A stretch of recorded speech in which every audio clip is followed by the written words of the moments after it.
Promulguée le 27 juin 2016, la loi portant protection des victimes et des témoins en situation de risque a souffert d'un manque de suivi. L'unité de protection stipulée dans ce texte peine à se mettre en place, ce qui ne rassure pas certaines associations des victimes, même si la sévère essaie de tranquilliser. Au moment où les ordonnances d'application pour la mise en place de cette unité de protection se font entendre, 5 ans après la promulgation de cette loi, certaines associations des victimes désespèrent.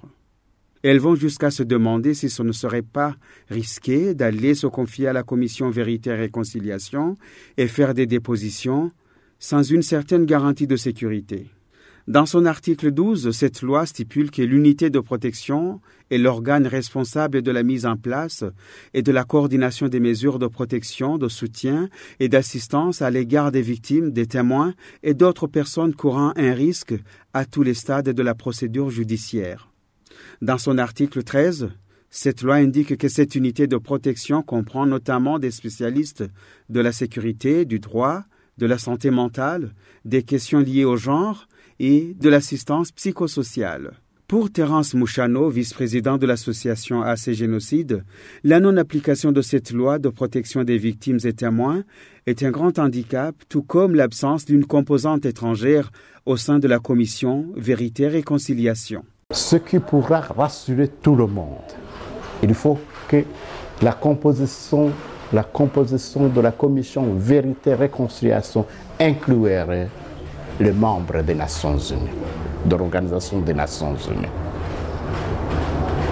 Une autre chose, il y a une loi qui dit que il doit y avoir la protection des témoins et victimes. Qui va protéger ça? On ne le voit pas où on dit. Est-ce que la police est burundaise? Est-ce que par exemple on dira aux déplacés,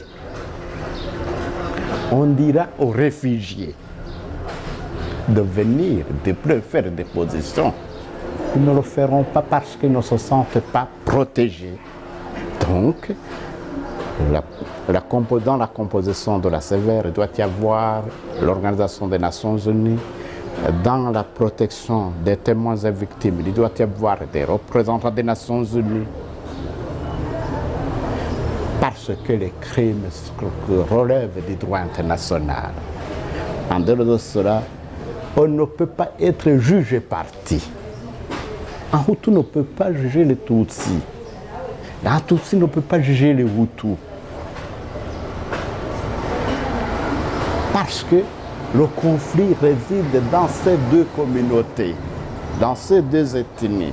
On n'a pas la latitude, la compétence, la capacité de juger quelqu'un avec qui vous êtes en conflit.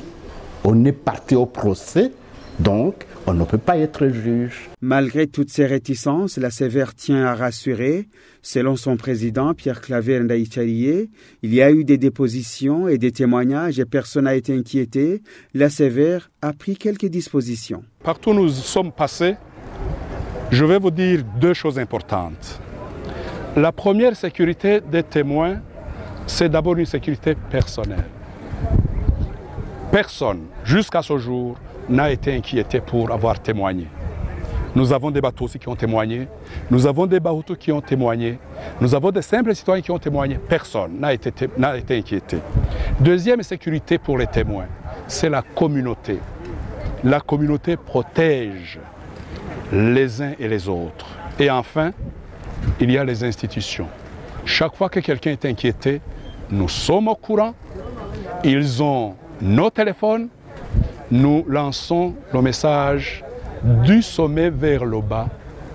Personne ne peut toucher celui qu'on a blessé de manière profonde dans la crise de 72.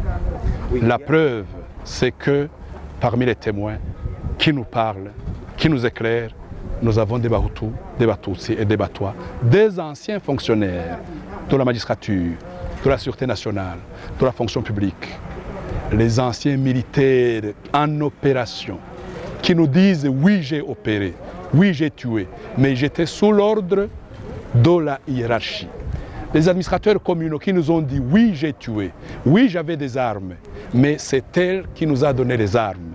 En réalité, dans ce processus-là, qui est long, qui est vaste, il y a aussi le niveau de hiérarchisation des responsabilités. Ils ne sont pas inquiets aujourd'hui. Personne n'est inquiet et nous les suivons partout où nous sommes passés. Et si quelqu'un a la moindre inquiétude, il appelle la CVR et nous nous connectons tous les réseaux, depuis le niveau collinaire jusqu'au sommet. Personne aujourd'hui.